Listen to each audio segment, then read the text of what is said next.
You're listening to The Briefing, first broadcast on the 27th of June 2025 on Monocle Radio.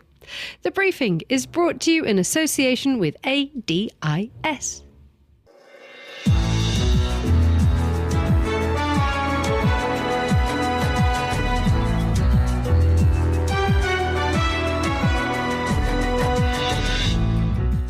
Hello and a very warm welcome to The Briefing, coming to you live from Studio 5 here in Rue Bachaumont in Paris. It's Emma Nelson here, and coming up in the next 30 minutes. لازم میدونم به ملت بزرگ ایران تبریک عرض بکنم. Iran's supreme leader congratulates his country on their victory against Israel, yet at the same time clamps down on its own people with arrests and executions of those suspected of being Israeli spies. Also ahead, why Emmanuel Macron's diplomatic push may fall flat. We'll ask if people have had enough of him trying to save the world. Plus a roundup of Men's Fashion Week here in Paris. That's all coming up right here on The Briefing with me, Emma Nelson.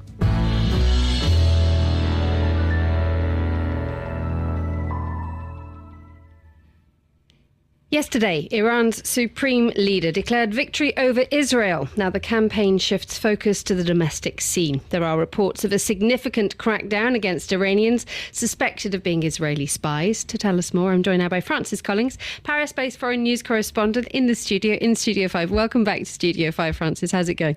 It's drier than it was a couple of days ago when I last saw you when the storms hit. This is the stuff of legend, isn't it, what happened 2 days ago? It is for anybody who's not in France, I'm not entirely sure how this can be viewed, but it is less than, it is a good, nearly 48 hours since the rain fell, and people are still discussing it. It came out of nowhere, 70-mile-an-hour winds and trees being blown down all over the 15th and 16th arrondissement and floods in the metro stations. And it literally happened within about 30 minutes. It was absolutely incredible. Right, let's move on. Thank you for that update. Let's move on to the subject I've just introduced, which is this crackdown by the Iranian supreme leader. We have this declaration of victory yesterday, which on the Daily yesterday we talked about how actually in many ways, while it may not be a victory in the most conventional sense, to still have an intact regime after a war with Israel, a conflict with Israel, and being bombed by the Americans is, dare I say it, a very, very strong move and you know, an incredible sign of resilience by the Iranians. But now we have this crackdown internally. Yeah, which is, of course, nothing new, I think, in Iran. And as you say, what's been going on over the last 2.5 weeks can be spun quite easily into a victory. We're still here. We're still intact. But at the same time, as well as the crackdown, which has happened historically, I mean, for example, I saw the son of the former Shah of Iran, who I believe lives in Paris, offering himself as a sort of mediator, an interim figure. Let's not forget that during his father's reign, there were similar crackdowns. It always happens. We've seen it in the last few years when there has been a lot of dissent on the street. The crackdowns come. But built into this, of course, is we have to understand a fairly intense sense of paranoia. They have seen generals, the top command of the Revolutionary Guard, that have been decapitated. It seems that they knew exactly where these people were going to be at any one time, where they were living. We've seen this before, certainly from Israel, when they took out the leader of Hezbollah, Hassan Nasrallah, in Lebanon. They've been chasing him for many years. He rarely appeared in public, always on video. And we now have a similar situation with Ayatollah Ali Khamenei. He will do video updates, but he's not going to show where he is. And he, of course, is going to be scared that he can disappear in a heartbeat like a lot of his top generals have done. So what happens now? I mean, is there any sense that there is going to be regime change? As you say, you know, the exile crown prince is suggesting that regime change happens not from the streets of Iran, but indeed from where we are standing right now in Paris. And external voices are saying this is a time for regime change. Donald Trump, for example. The likelihood of this happening, though, is minimal, dare we suggest. Who was it who said that history is a sense of just repeating mistakes over and over again? And, it's not long ago that we were talking about regime change in a neighbouring country in the Middle East, and we saw how that worked out in Iraq, and we're still paying the price there, as indeed are the people of Iraq. You're getting a lot of mixed messages, obviously, from the White House. Do they want regime change? They say no, but of course they would probably welcome it. They would like a more compliant government. But on a geopolitical level, as well as Iran spinning this, that it's been a victory, we are still here, we're still in control, they have been neutered to a great extent, bearing in mind that they were supplying and supporting Bashar al-Assad in Syria. A lot of the weapons that were being threatened and used in the past against Israel from southern Lebanon had come through Syria. Hezbollah has effectively been closed down by the ingenuity of Mossad in the Israeli forces. And so we do see an Iran that doesn't have the same influence, and it's also an Iran that, again, has an unpredictable foe in not only Benjamin Netanyahu, the Israeli Prime Minister, but Donald Trump, the US President. Do they want regime change? I imagine they would welcome it. But are they going to commit to it? It seems highly unlikely. Let's just touch on Donald Trump and what he said, and indeed what people are willing to say to keep him happy. Let's just look back at the last few days when we've seen Donald Trump at NATO, and I think it was described on this radio station, the astonishingly oily words from Mark Rutte. That's actually, I'm not entirely sure how they've been received by the outside world, because I think we all took a little bit of a step back, didn't we? Yeah, and there was also that rather odd situation where Mark Rutte sent a very oily, to use your word, complimentary message to Donald Trump. And I think within a couple of minutes, Trump had copied and pasted it onto his Truth social media account.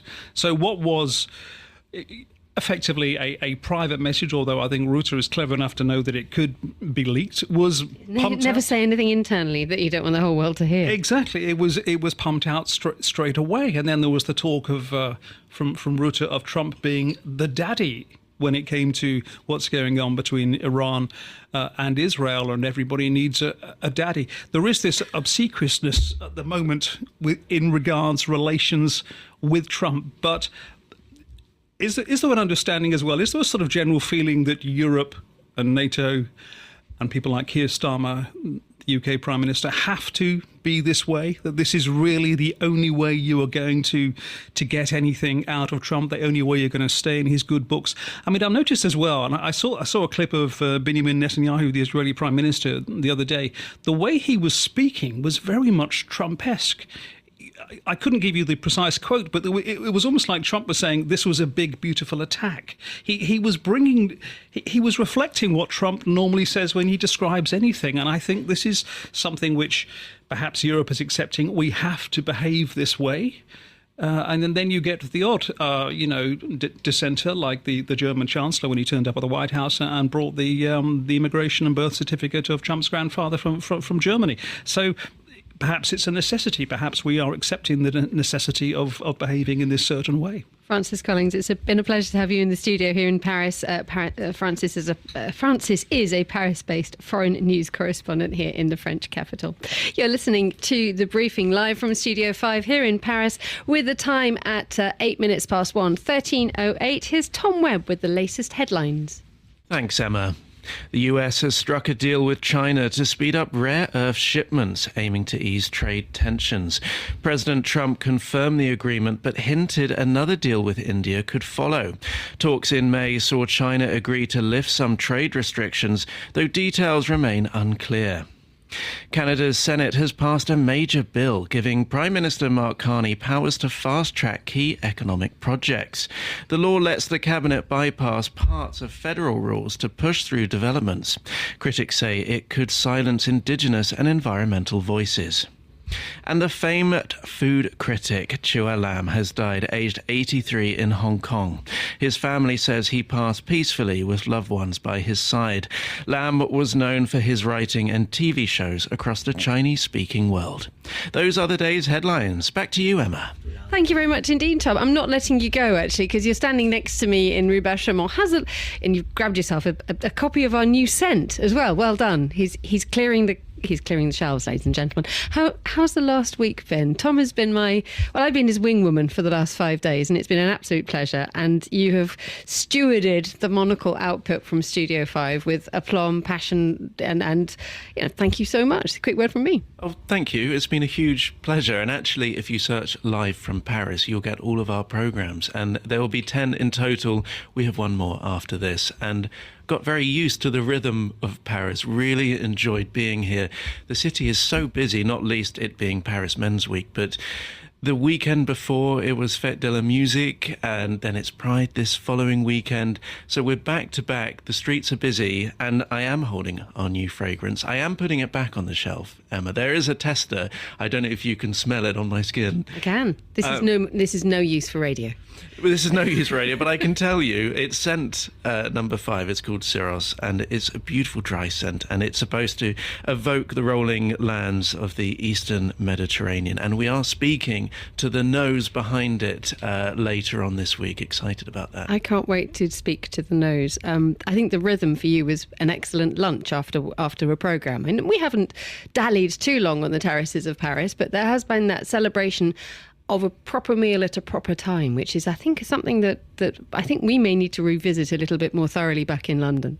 And cold meals as well, gazpacho and ceviche, and also ice cream hour, which we've discovered is 4 o'clock here. Indeed. We didn't eat them. We just got stuck behind people eating thousands of ice creams.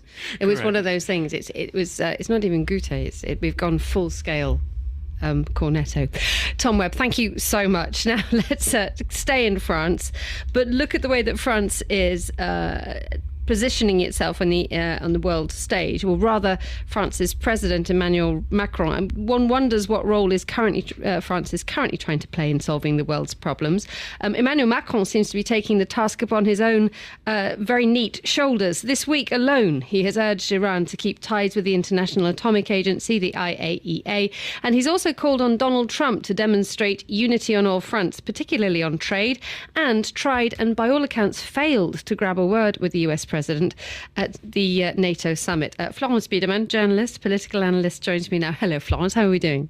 I'm fine. How are you doing? Good to have you with us back in Studio 5. The way that Emmanuel Macron has been carrying himself on the world stage has been described by some as a crusade. How much of an accurate description do you believe that to be? There are several descriptions. Another one by American President Donald Trump. He never gets it. So, I mean, there is all sorts of nuance on this. Well, Emmanuel Macron, since he has been president, was always very active on the international stage. He always believed France as a, let's say, medium power, could have a role to play, even if it's a member of the EU, and even if he's advocating actually the importance of the EU as a bloc to have any influence on the world affairs. But I guess it's kind of his own, trade, like his own personality also. He wants to have an impact.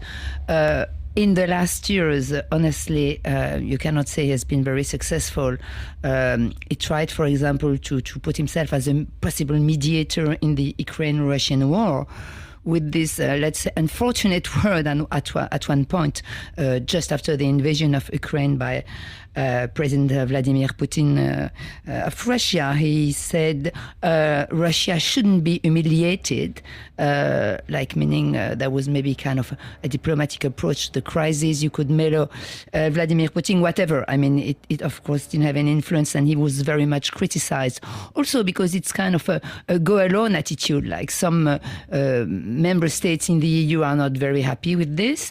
You can also understand that Ursula von der Leyen herself and the Commission is not always happy when there are French initiatives, even if she doesn't say it openly. And recently also he tried to mediate in the Israel and Gaza war.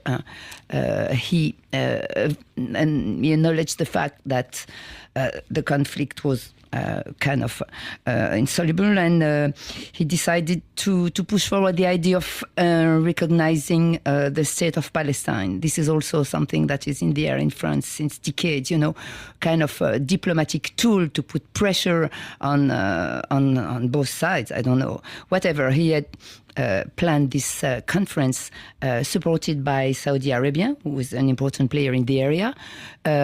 under the United Nations in New York. And then just at that moment, Donald Trump decided to bomb Iran. So back to square one. I mean, all what he was trying to do has been postponed and frozen, let's say. A question, though, remains that Emmanuel Macron is, inserting himself in international crises as someone who might be able to offer a solution, as you have just described fully. I mean, he's tried an awful lot and he's been doing this for a very, very long time.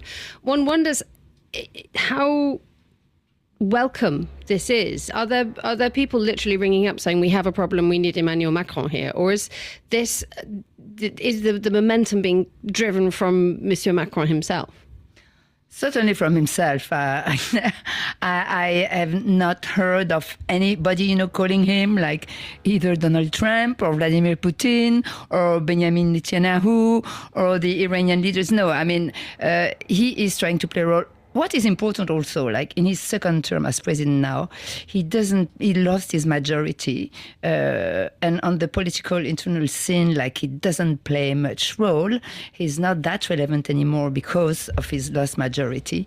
There is no kind of a pretty weak government led by a centrist, which doesn't do much. Anyway, so I think he has been even the more active on the international scene because he had to spend his energy somewhere. I don't know. What about Europe? I mean, the fact remains that there was a sort of an international decline from within the group by Germany with Olaf Scholz, the previous chancellor. But now Friedrich Merz is asserting himself more often. And one wonders whether that effort by Emmanuel Macron to assume the leadership of the European Union, the de facto leadership of the European Union, might be challenged now by Merz. Or do you think that Macron has actually established himself as a durable figure who actually could do good within the EU?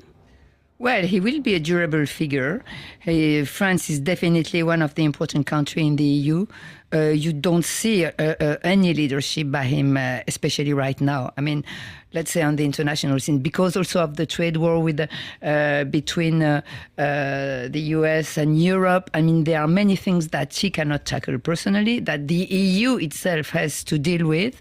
Of course, he will play a role. Of course, he has always been a force in the EU, and he has always been advocating also the importance of union, of unity, also not only commercially like now, because there can be only a common answer, even if Trump will try to divide some countries. But so even on at the level of the defense, like advocating an independent European defense, so he's playing a role, but he cannot be the only driving force in the EU, definitely not. Florence Biedermann, thank you so much for being a constant presence here in the studio at Studio 5. Good to have you with you. Merci.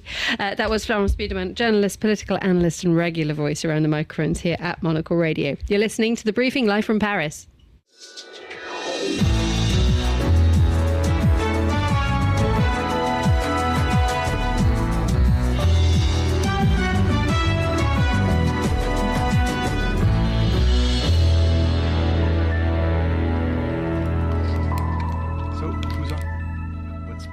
And you're back with The Briefing, and we're live on Monocle Radio. There's a bit of drilling going on by the neighbours. You can't help this when you're in Paris. We all live cheek by jowl. It's part of the romance. So if an internal wall collapses halfway while we're on air, let's not panic. Let's also hear now from the author of a new book by a man described as one of the most interesting thinkers alive.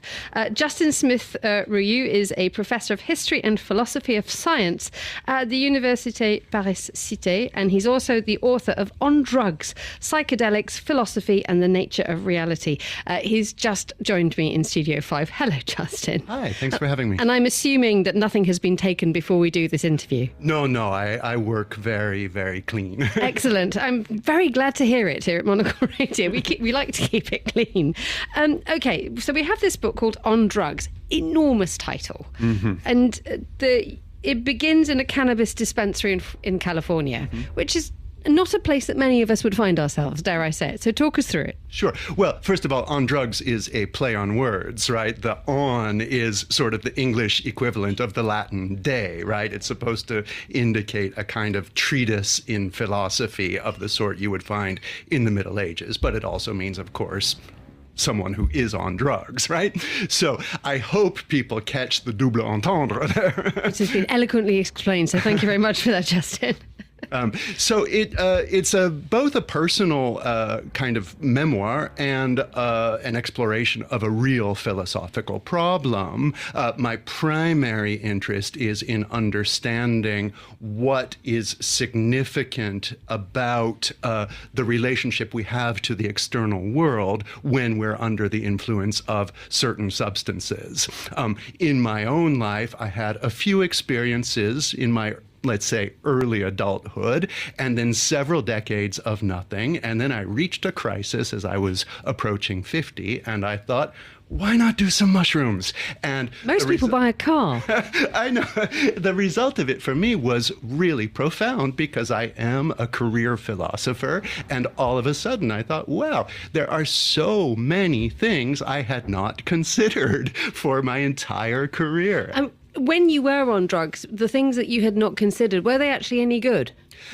Indeed, yes. Okay. I mean, simply as a kind of jolt to the system to do something that makes it all of a sudden seem as if there are benevolent fairies circling around you, even if you don't necessarily believe that those entities actually existed once you're done, you can still think, wow, I really need to reconsider what I took for granted as reality during all those years of unsupplemented perception of it. Okay, this is quite complicated. We haven't actually talked about benevolent fairies, to my knowledge, in the 13 years that we've been broadcasting Monocle Radio. So we're going to go with this, Justin. Sure. And the benevolent fairies... what do I ask you about benevolent fairies? It's sort of, for me, that springs to mind the sense that we might all be just tiptoeing along a collective unconscious that philosophers have talked about for a very, very long time. Sure.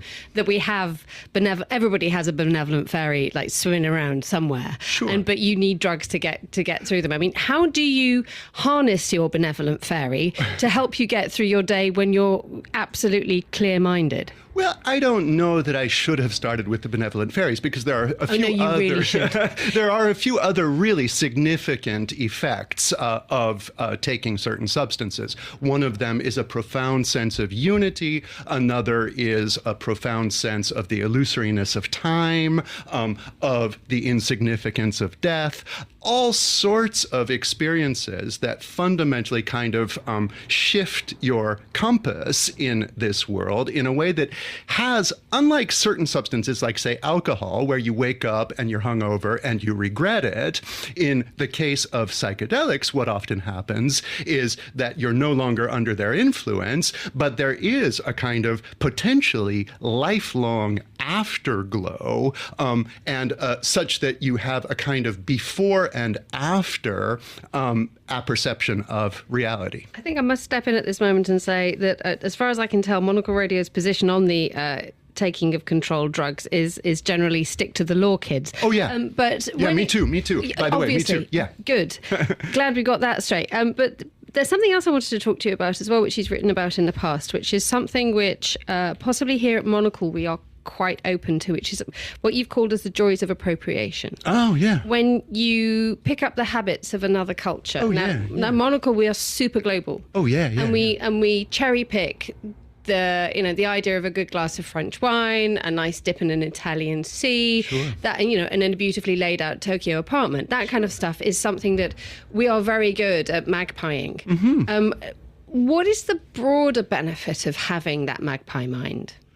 That's a out of the blue question. I didn't expect that. But I have always been a kind of universalist. I think human beings have different superficial cultural expressions, but these are all variations on the same universally human themes. And it's rather foolish to think of what one culture does as some kind of private property or as having a copyright mark on it. Culture and tradition survive through borrowing and through cross-hybridity and through appropriation. Thank you very much indeed for that. Justin Smith-Rue, where can we get your book? I suppose you can get it at any major bookstore, at least after September 23rd, I think it's coming out. And it's coming out from Norton and that's widely distributed. I suppose you could even get it on Amazon if you must. On Drugs is available soon. Justin Smith-Rioux, Professor of History and Philosophy of Science at the Université Paris-Cité. Thank you so much for joining me in Studio 5. You're listening to The Briefing. We're live on Monocle Radio.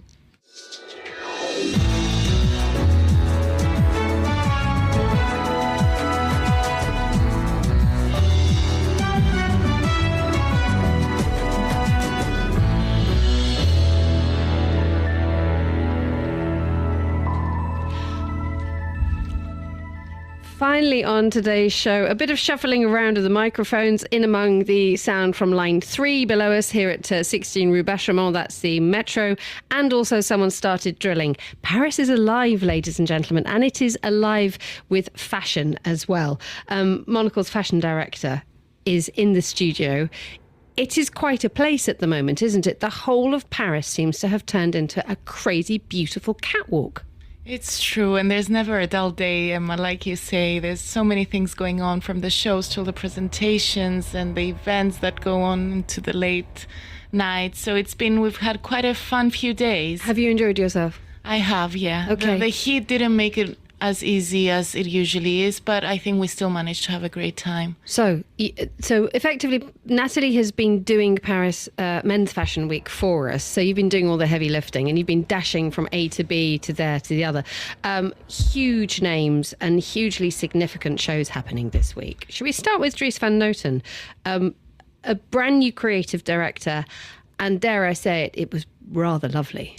It was beautiful, and by far my biggest highlight, I think, of the week. Julian Klausner used to work under Dries van Noten for years, and now he's given this amazing opportunity to step onto the spotlight, and he's really making the most of it. I've never seen so many smiles in the room. He got a standing ovation, and there's just so much warmth and humanity in what he does. Backstage after, he was just speaking about making sure his collections are generous, which is not something that you often hear designers kind of think about. What do we mean by that? Because you sort of understand what it means, but the generous means insofar as there's a sense that actually there's a real sense in pleasure in the process of designing, and then the knowledge that this will actually be enjoyed by the wearer. I think that's exactly it, and you can really feel it, that they're having fun with the design of the collections. They're honoring Dries, but they're also kind of bringing in new ideas, and there's just a lot to take. If you like classic menswear, there's something for you, but there's also sequence and pattern and really joyful colors, and we need that kind of joy and optimism right now. Indeed. And how long does that take before it trickles onto the high street? Because I looked at that and I thought this is a very wearable collection as well,